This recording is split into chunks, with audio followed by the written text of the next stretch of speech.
3 kilo.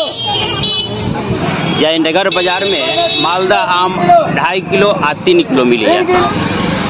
Rasgulla है भैया, रसगुल्ला। अच्छा ठीक है, मालदा है ओरिजिनल। और आम है क्या है वो? पर साइज छोटे तो है। मालदा खाने वाला ले जाइए भाई, मालदा ले जाइए खाने वाला। कितना है जामुन?